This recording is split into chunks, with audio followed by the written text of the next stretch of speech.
Mr. Aderholt, the distinguished former chair of this subcommittee.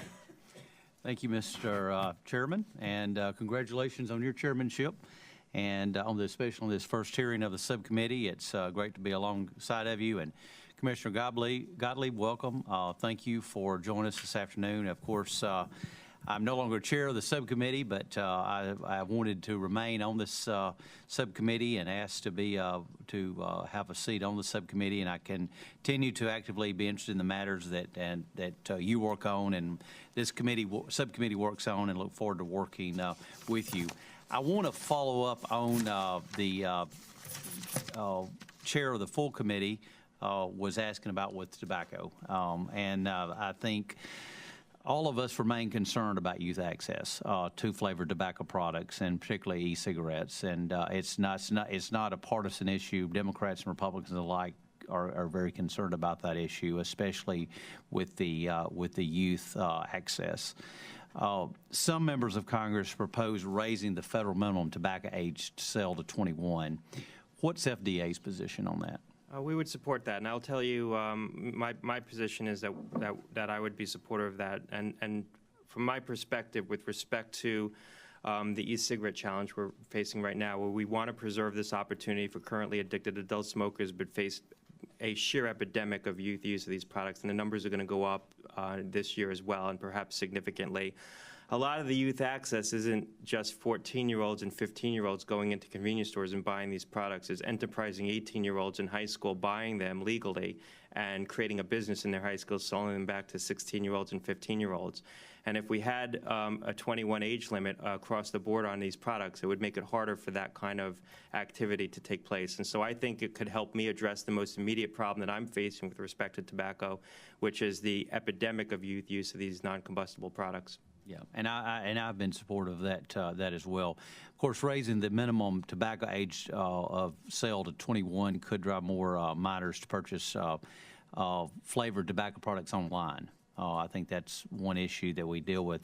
What does FDA need in terms of authority to implement effective age verification policy for online sale of tobacco products? We have all the authority we need, and we'll be promulgating guidance that's going to outline age verification requirements for online sales that we think are sufficient to allow online sales to continue. Currently, only a small percentage of the e-cigarette sales that are taking place are online. It's actually a small number of the products are being bought online. But I do think that the online route provides the opportunity for heightened age verification requirements that, while not foolproof, nothing's foolproof, and that's not the standard that I think we're going to be able to reasonably achieve, make it much more difficult for youth to get access to those products online. You see, for example, wine sales online, liquor sales online that require adult signature on delivery and very stringent verification requirements that, again, while not foolproof, are pretty good. And we can look for the similar technology with respect to online e-cigarette sales. Do you have the authority to mandate age verification?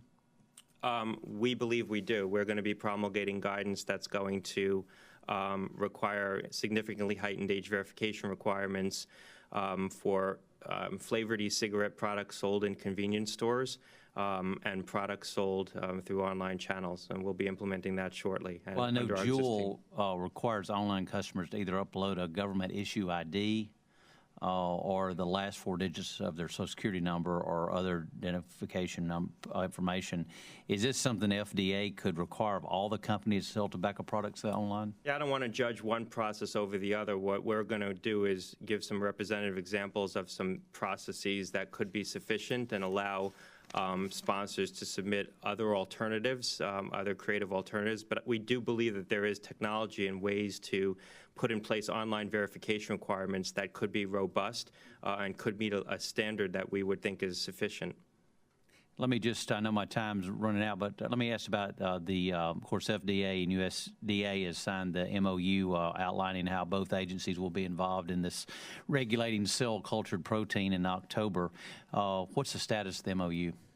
Very close to completion and public release. Will absolutely meet the 60-day deadline that was in the in the appropriations legislation. And so I look forward to hopefully having an opportunity to brief you on that. And I would just want to close by thanking you for the support that you showed the agency over the years when you chaired the committee. Sure. Well, and one last, will FDA allow USDA to play a role in the collection of the cell from animals, both post and ante-mortem?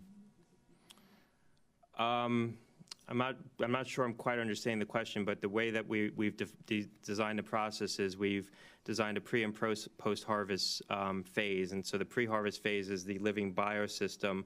Once that living system is basically closed and the meat product is taken out of the biological replication process, all that jurisdiction shifts to USDA. So there's a handoff there somewhere. USDA plays a role in that handoff and then has jurisdiction over all aspects of how the product's formed, spiced, packaged, labeled, everything else. Okay. Thank you.